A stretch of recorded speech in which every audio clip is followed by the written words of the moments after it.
Well, have you ever been there at 1 or 2 a.m. in the middle of the night? You are lying in bed alone, scrolling through Facebook or Instagram.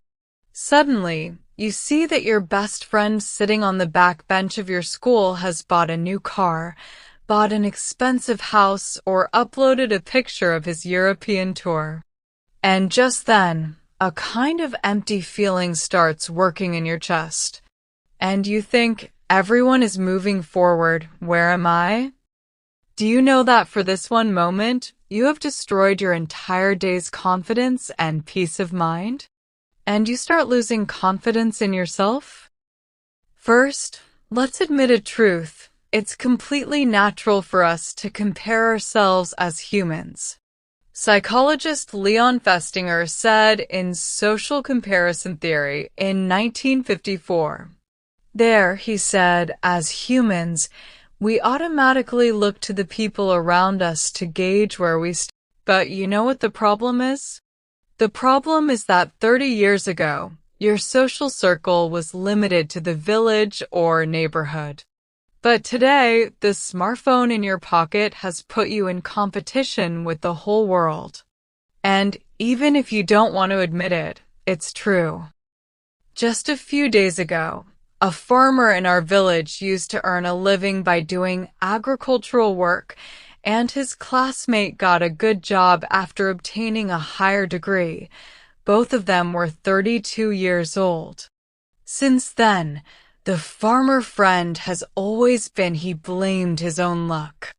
But just 10 years later, the farmer became one of the best entrepreneurs, and since then he has been able to earn more than his friend who has a higher degree. So, is it even reasonable to compare the messy draft of your life with the most brilliant canvas of others? There was a tiger in a forest, and an eagle was flying in the sky. One day, the tiger saw the eagle flying in the sky and sighed, "Oh, what a life for an eagle. He can fly freely throughout the sky. He can go wherever he wants. He can eat whatever he wants, and I am bound to this earth. Oh, if only I could be free like that eagle, I could fly. I could go wherever I want." At the same time, the eagle flying in the sky looked at the earth and saw the tiger and thought, "Oh, how powerful is the tiger? He can accept whoever he wants. He can eat whatever he wants. Everyone in the forest fears and respects him, and I am just a little bird. If only I could be that strong, how wonderful it would be. I would be respected by everyone. I would be able to hunt and do it well. If a tiger tries to fly, it will fail." In the same way, if an eagle wants to rule as a tiger, it will also lose. Because God or nature created them for two different purposes: the tiger to rule and the eagle to fly high. Our society constantly tries to mold us into a certain mold. From a young age, our children are brainwashed with things like, you have to get a good CGPA, get a good job, get married at a certain age, own a house and car by a certain time, become established in society, and many more. But we forget, even though we are all human beings, our DNA, our family background, our status or circumstances, our talents and life stories are completely different. If you judge a fish by its ability to climb a tree, it will spend its entire life thinking of itself as stupid. Is that right? So, what is the solution? What can we do? What can we do to free ourselves from this deadly curse of comparison? I am sharing 4 very simple keys for you, which you can apply in your life starting today, and you will become confident in yourself. So throw away these mistakes and follow my words. Digital detox. If you see the reels, pictures, or profiles of your friends or your favorite celebrity, influencers that you follow and make your own life seem small, or create jealousy, despair in your mind, feel free to unfollow or mute them. Let your social media feed be a place of inspiration for you, not depression. And by doing this, you will find a lot of relief. 2. Compete with yesterday's you. The only person you can compare yourself to is yourself. Don't you understand? I'm explaining to him that what is the same as yesterday's you and today's you. Never mind, you are constantly learning, seeing, and changing yourself. That is why you are changing even a little bit, and this is your comparison with yourself. And every day you decorate yourself according to yourself. Have you taken even one step forward today compared to last year? Have you learned even a little bit of something new? If the answer is yes, then you are a winner. 3. Celebrate others' success. Envying someone's success means that you think that the opportunities in the world are limited. Maybe you think that you could have done it, but they did it. That's not the case. When the sun rises, it gives light to the whole world.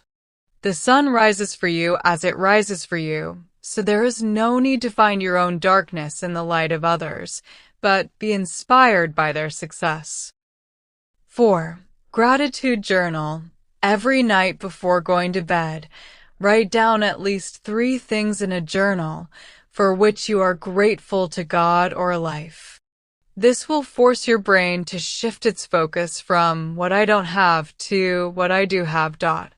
And right from then on, you will find the true happiness of life. For example, God could have made you homeless, but He gave you a house. Always thank God. Try to look down, not up, from yourself. Then there will be no more complaints about life. Dear listener, the real beauty of life is that no one is behind or ahead of anyone else. We are all walking on our own timeline.